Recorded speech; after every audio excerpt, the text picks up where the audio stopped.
ചില ടെസ്റ്റ് എന്ന് പറഞ്ഞവരെ ഇന്നത്തെ സുവിശേഷത്തില് ഈശോ യഹൂദരെ കുറ്റപ്പെടുത്തുന്നതാണ് നമ്മൾ വായിച്ചു കേട്ടത്. ഈശോ ഇന്നത്തെ സുവിശേഷത്തിലെ തുടക്കത്തിൽ തന്നെ ഈശോ പറയുകയാണ്, ഞാൻ മനുഷ്യരിൽ നിന്നും മഹത്വം സ്വീകരിക്കുന്നില്ല, എനിക്ക് നിങ്ങളെ അറിയാം, നിങ്ങളിൽ ദൈവസ്നേഹമില്ല.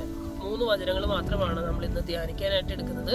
ഈശോ പറയുകയാണ്, ഞാൻ മനുഷ്യരിൽ നിന്നും മഹത്വം സ്വീകരിക്കുന്നില്ല. ഒന്നാമതായിട്ട് ഈശോ പറഞ്ഞ അതായിരുന്നു, ഞാൻ മനുഷ്യരിൽ നിന്നും മഹത്വം സ്വീകരിക്കുന്നില്ല.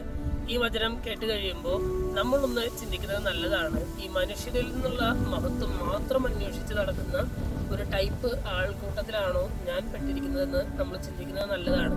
മനുഷ്യരിൽ നിന്നുള്ള മഹത്വം ദൈവത്തിൽ നിന്നുള്ള മഹത്വത്തെക്കാൾ അധികമായിട്ട് ഞാൻ ആഗ്രഹിക്കുന്നുണ്ടോ എന്ന് നമുക്കൊന്ന് ചിന്തിച്ച് നോക്കാം. രണ്ടാമതായിട്ട് ഈശോ പറയുകയാണ്, എനിക്ക് നിങ്ങളെ അറിയാം, അല്ല എനിക്ക് നിങ്ങളെ അറിയാം. അത് വലിയൊരു വചനമാണ്, വലിയൊരു വെളിപ്പെടുത്തലാണ്. ഈശോയുടെ മുമ്പിൽ നമ്മളായിരിക്കുമ്പോൾ എളിമയോടുകൂടി നമ്മളായിരിക്കണം എന്ന് പറയാനുള്ള പ്രധാനപ്പെട്ട കാരണം ഇതാണ്, ദൈവത്തിന് എന്നെ നന്നായിട്ട് അറിയാം. അല്ലെ, എൻ്റെ ബലഹീനതകളും എൻ്റെ വീഴ്ചകളും എൻ്റെ നേട്ടങ്ങളും കോട്ടങ്ങളും എല്ലാം ദൈവത്തിന് കൃത്യമായിട്ട് അറിയാം. അപ്പോൾ ദൈവത്തിന് മുമ്പിൽ എന്നെ പൂർണ്ണമായിട്ട് അറിയുന്ന ദൈവത്തിൻ്റെ മുമ്പിൽ എളിമയോടുകൂടി ആയിരിക്കാനായിട്ട് ഈ വചനം നമ്മൾ ഓർമ്മിപ്പിക്കുകയാണ്.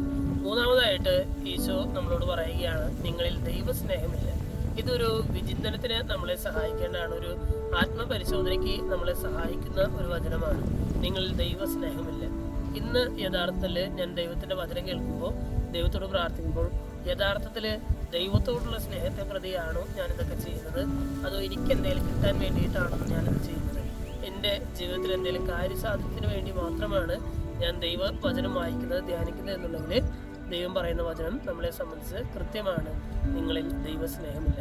ഈ 3 വചനങ്ങൾ നമുക്കൊന്ന് ധ്യാനിക്കാം, നമ്മുടെ ജീവിതം വെച്ച് നമുക്കൊന്ന് ചിന്തിച്ച് നോക്കാം, ആവശ്യമായ മാറ്റങ്ങൾ വരുത്തി ജീവിക്കാം. ദൈവം എല്ലാവരെയും സമഗ്രമായിട്ട്